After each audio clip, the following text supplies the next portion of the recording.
La doctora María Angélica Piz, profesora principal del Departamento de Psicología de la Universidad Católica y coordinadora del proyecto Ser Adolescente del Perú, o en el Perú, ha trabajado una publicación, una investigación valiosísima que lleva por nombre Ser Adolescente en el Perú, aproximaciones a la adolescencia del Bicentenario.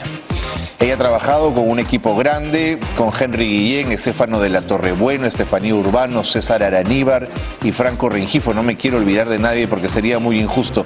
Pero lo importante aquí también son los resultados. Y María Angélica, la doctora María Angélica Piz está con nosotros para hablar de ello. Bienvenida, María Angélica. Gracias, muchas un gusto gracias tenerte aquí. Acá. A ver, que me queda, siempre el tiempo es corto. ¿Por qué estudiar a los adolescentes?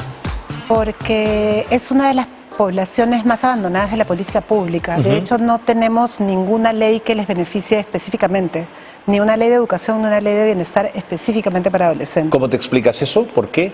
Creo que la adolescencia es una etapa compleja en su representación a nivel global.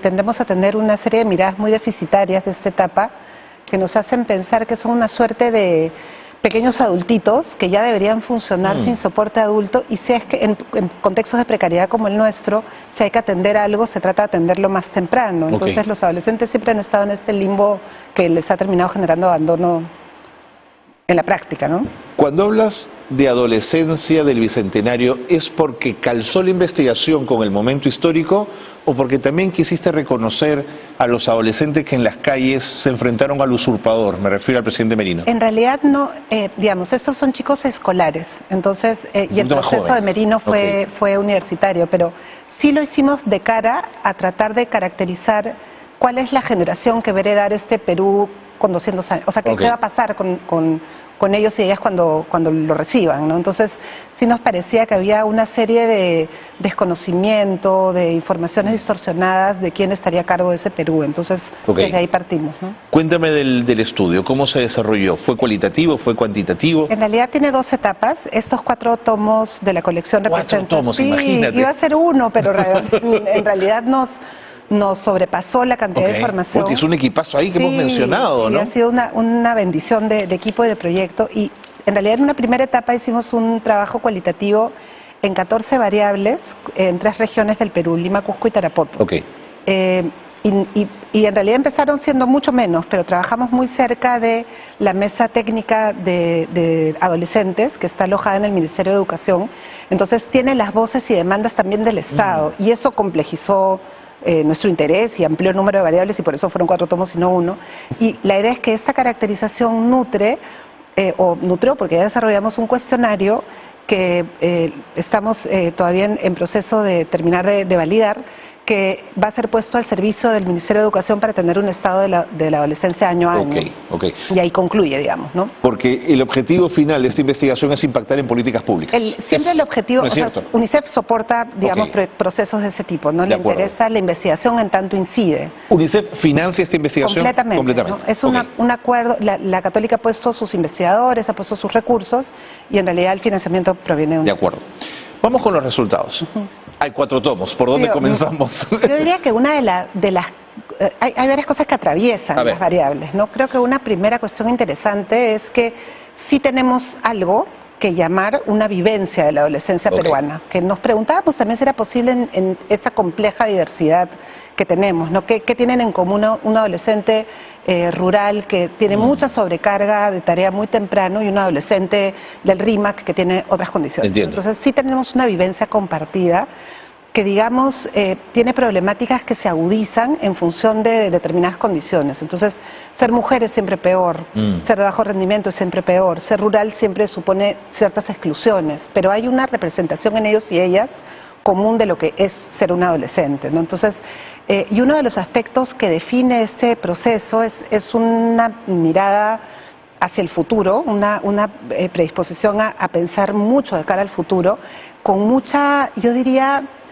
mucho temor y mucha preocupación. Sí, mira. Sí, o sea, no en términos de, digamos, hay una mirada sumamente optimista de que ellos van a hacerla, pero muy depositada, lamentablemente, y creo que tiene que ver con el neoliberalismo tan fuerte que se ha impuesto en nuestro país, muy centrada en la agencia personal como único recurso para salir adelante. Entonces, todos quieren ir a la universidad, todos tienen una respuesta automática por ir a la universidad, entonces termina teniendo siendo un proyecto muy amplio, muy a nivel de expectativa, poco aterrizado, que no termina viéndose cómo poder lograrlo. Eso de un lado, pero al mismo tiempo, y eso creo que complejiza y atraviesa también ruralidad, género, etcétera, es que si bien tenemos esta idea de que la adolescencia es esta etapa donde las puertas se tiran y los vínculos se rompen con los cuidadores, hemos encontrado relaciones muy profundas con sus cuidadores, que generalmente son padres y madres, generalmente la familia es nuclear. Esa idea de que la familia es extendida lo es, pero digamos, ellos entienden familia de la puerta para adentro. Entiendo. Entonces, aparece una mirada de los vínculos familiares muy compleja, una sensación de estar siendo asistidos a lograr algo que su familia no ha logrado al terminar la secundaria y que por lo tanto ellos tienen que devolver. Hay esta idea de cargar con una deuda muy fuerte con los cuidadores. Injusto, oye. Lo cual es muy duro, ¿no? Es muy duro. Yo no sé, digamos, dónde reside la justicia ahí, porque creo que lo que esos padres y madres atraviesan tampoco es justo, Seguro. ¿no? Al mismo tiempo tienen, digamos, relaciones que son muy cariñosas, muy de aprecio por el tiempo que pasan juntos, pero hay una demanda muy fuerte por más tiempo que curiosamente no depositan sobre sus cuidadores. O sea, no es que no esté conmigo porque no quiere, sino es que no puede, es que la vida es así, es que las condiciones materiales son así. Entonces, esa demanda se atraviesa sus discursos con mucho sufrimiento, a decir verdad, ¿no? En la investigación, ¿qué estereotipos cree que desnuda o se trae abajo, María? Creo que una de las cosas más claras es esta idea de una adolescencia muy individualista.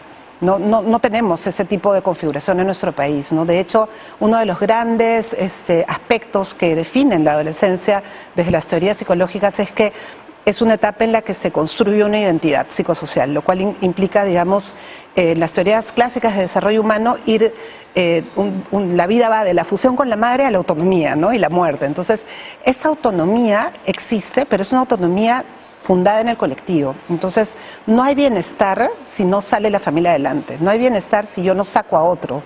Entonces, gran parte de mi identidad se construye de cara al colectivo, y es el colectivo el que me permite salir adelante, lo cual tiene, digamos, la contraparte negativa de la deuda, pero también nos da cuenta de que hay muchas aproximaciones que hemos tenido que no nos permite entenderles del todo. Entonces, creo que eso se lo baja, digamos, la evidencia que hemos encontrado, ¿no?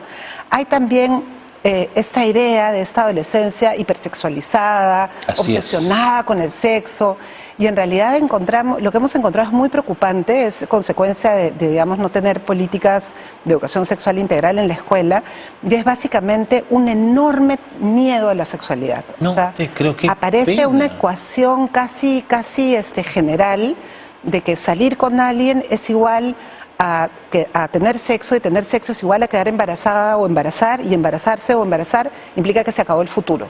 Y eso es una fórmula aprendida de la escuela y de la familia que les lleva a pensar en la sexualidad con mucho temor y preocupación. Entonces es fuente de enorme angustia.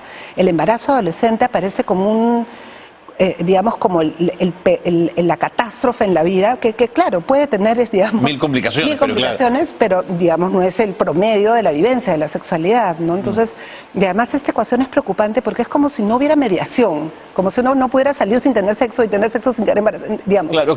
Entonces, y eso más bien les genera el que en la práctica, claro, en la práctica salen y tienen pareja y tienen sexo eventualmente, pero todo ese proceso se ve con enorme angustia. Claro. Y esa es una deuda que tenemos con ellos y ellas y que nos preocupa mucho, ¿no? Y que no representa, digamos, estas imágenes de sex education, estas imágenes de estos adolescentes, no son los nuestros, ¿no? Son muy distintos de los nuestros y nuestras, ¿no? ¿Qué los hace un grupo vulnerable? Creo que lo que, digamos, por definición, lo que ocurre en esta etapa de vida es que hay mucho que gestionar en un periodo de tiempo muy corto. O sea, el problema no es el cambio, porque el ser humano cambia del nacimiento a la muerte. El problema es que todos esos cambios operan en simultáneo en muy corto tiempo. Y en nuestros y nuestras adolescentes, gran parte del problema es el poco soporte que hay por parte de la sociedad adulta. Entonces, claro, ellos tienen estos vínculos muy amorosos con sus padres, pero en la práctica tienen muchas horas de abandono. Y cargando con hermanos menores, seguro, animales, negocio familiar, tareas, ¿no? Abuelos, ¿no? Y en la escuela, digamos, todos hablan también de alguno que otro profesor con mucho cariño, con mucha admiración, y tienen una confianza y un amor en el sistema educativo que a veces no estoy muy segura que el sistema no te creo. honra. Sí, es como la escuela es lo más importante en la vida, ¿no? Digamos, Pudiendo ser tan críticos con la misma o con esta en particular, claro, en particular, ¿no? Con una cultura escolar que hemos encontrado al mismo tiempo tan tradicional, tan docentecentrada y que da tan poco, ¿no? Ellos, digamos, se entregan a la ilusión de la escolaridad con el mito del progreso totalmente instalado, es el camino al éxito, ¿no? Pero en la práctica reciben poco. O sea, por ejemplo, cuando tienen que gestionar conflictos, cuando tienen dudas como el tema vocacional, encuentran poco soporte en adultos que les puedan acompañar. Yo diría que menos por falta de interés, preocupación, no hemos encontrado ningún docente pues, que diga a mí, mis alumnos no me importan, ¿no? Sino porque también hay una sobrecarga sobre la escuela. Que no estoy segura de que sea posible, todo lo que se le pide, ¿no? Entonces, eso los pone en vulnerabilidad y la falta de información. Digamos, hay dos temas que están fuera de su alcance, o sea, que no pueden traer a la familia, que no pueden llevar a la escuela, que es el tema de sexualidad. Ese tema no se habla en casa. No se habla en casa. No se permite hablar en casa, se les considera que son... Los adultos les niegan la posibilidad. Que ese es un tema adulto. Curioso. Sí se habla de la violencia, sí se habla del feminicidio, sí se habla del riesgo, se habla de todas las consecuencias. Todo en función negativas. del miedo, ahí no, así no se puede, claro. Pero de las preguntas que yo tengo, porque hay mucho, por ejemplo, hemos encontrado adolescentes diversos, del placer, de la exploración, hemos encontrado adolescentes diversos en términos de orientación sexual que son, digamos, en términos de vulnerabilidad, la pasan mucho peor, ¿no? De todo eso no hay espacio para hablar, pero tampoco hay espacio para hablar en la escuela, que tiene una mirada totalmente biologicista. Entonces, los amigos ahí son claves. Es lo que hay. Es lo que hay. Entonces, como nos decía una chiquita, por ejemplo, de Tarapoto, ella se quejaba de que la tengan que dejar como con el único recurso el internet, porque decía, mis amigos están tan desinformados como yo. Entonces, mi familia y mi escuela no me deja otra más que recurrir a internet, donde hay un montón de basura. Y yo sé que hay basura, pero ¿qué más puedo hacer? Entonces, eso creo que los pone también en un grado de vulnerabilidad muy grande y no permite que tengan además experiencias ciertas, porque digamos el aprendizaje sucede con un otro, ¿no? Entonces, eso de un lado. Interesante. Sí. ¿Y de otro? Y de otro lado, creo que un aspecto, volviendo al tema que traías de la generación que marchó contra la dictadura reciente, hay también esta idea de que ellos serán después. Van a ser los que luego son ciudadanos, los que luego son seres sexuales, los que luego, entonces, tampoco... No son ciudadanos hoy. No son ciudadanos hoy, pero no se sienten ciudadanos en formación. Y sienten que el otro gran tema vedado es el tema de la política y lo que ocurre en el país, ¿no? Entonces, ellos chapan pedazos de la realidad, elaboran, pero... En muchas familias directamente les dicen ese es un tema de grandes, ¿no? Entonces, digamos, los dejan a su suerte en términos de la educación ciudadana que podrían recibir. María Angélica, ¿pudiste indagar tú, tu equipo, sobre los adolescentes y el espacio público? Sí. Porque siento que los veo bailar en plazas, me encanta verlos, hay una energía, pero no sé si no hay otros lugares donde puedan estar más seguros, más tranquilos, más felices. En realidad hay una relación bien compleja con el espacio público. Yo diría que el barrio era una categoría de indagación fundamental al hablar de temas de adolescencia. No se planteaba que se construía identidad en la familia, en la escuela y en el barrio. Pero hemos encontrado que el barrio ha desaparecido como categoría. No sabemos si lo mató la guerra interna, no sabemos si lo mató la violencia, inseguridad, ¿no? La inseguridad ciudadana, la precariedad, pero el barrio se ha vuelto peligro. Entonces, claro, hay chicos que también van a la loza, que también bailan hip hop, en determinados espacios seguros, delimitados y permitidos por sus cuidadores. Pero en general, la calle es un espacio que se transita rápidamente. Y a excepción de eso es el mundo rural.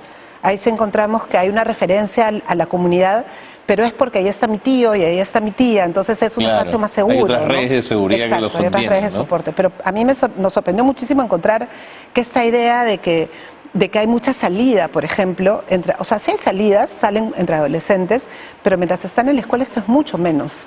Es tan menos que ya había instalada una relación virtual con los pares. O sea, hablan con sus compañeros y compañeras, ya hablaban antes de la pandemia por redes sociales durante el fin de semana, ¿no? Que es curioso. ¿La participación política, mencionaron algo de ello? Sí, tenemos todo un eje de indagación sobre la participación. ¿Cómo entienden la ciudadanía, el Estado? los problemas del Perú y la participación, e indagamos incluso en todas las ecologías donde se desarrollan cuál era su visión de la participación, de modo que pudiéramos ver influencias familiares, ¿no? Entonces, lo que encontramos es un panorama, yo diría, bastante desolador. Creo que no hay otra manera de caracterizarlo, ¿no? Tienen confusiones preocupantes, confusiones del tipo, la democracia es el sistema al que se llega usurpando el poder, que dan cuenta también de problemas conceptuales en la misma formación, pero hay además también como hay este discurso de una ciudadanía postergada, entonces no es que no observen lo que sucede, es que no hay demasiado espacio para significarlo.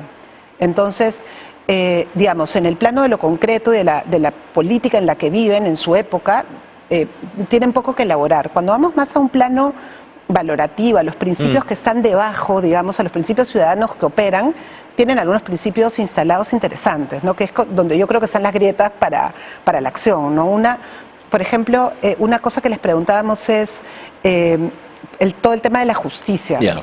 Y en ese punto sí enganchan muy fuertemente, y sobre todo desde los derechos que ellos sienten que les son vulnerados, como por ejemplo recibir una educación de calidad del Estado, ¿no? Que la educación te permite ingresar a la universidad, que todo el mundo pueda conseguir un trabajo. Entonces, desde ahí sí aparece un discurso más colectivo, pero lamentablemente la ruta para alcanzarlo no es colectiva, pese a que en su propia familia, como decíamos, en su proceso de identidad, no entienden su bienestar sin el colectivo. No consideran que hay un colectivo más amplio, es un colectivo familiar. El Estado no existe. O sea, el Estado como configuración, como alguien a quien tú te das, pero que te debe, no existe. Y yo no sé si lo ha matado nuestra historia o la poca educación que han recibido ciudadana, pero tampoco aparecen pidiéndole nada al Estado. Y eso es bien preocupante, ¿no? Entonces, les preguntábamos, por ejemplo, ¿toda persona puede cambiar su realidad? Toda persona puede actuar sobre su entorno y transformarlo. ¿Qué necesita? Creer en sí mismo, fuerza, convicción. Claro, sí, también. También, por pero supuesto. Necesita también de un Estado. No, hay una narrativa neoliberal que está, pero ahí totalmente arraigada, terriblemente arraigada. Ahí sí creo que hay una deuda, herencia, ¿no? Y una deuda por saldar que nos va a cobrar en el Bicentenario, justamente en lo que vienen adelante, ¿no? María Angélica, muchas gracias. No, gracias a ti por este espacio. Pero no por haber venido, eso te iba a decir, sino por semejante esfuerzo. No, gracias. Saludos al equipo y a todos los que han hecho posible esto. Muchas gracias. Una investigación central sobre la adolescencia a cargo de la doctora María Angélica Piz. Vámonos a la pausa. Volvemos.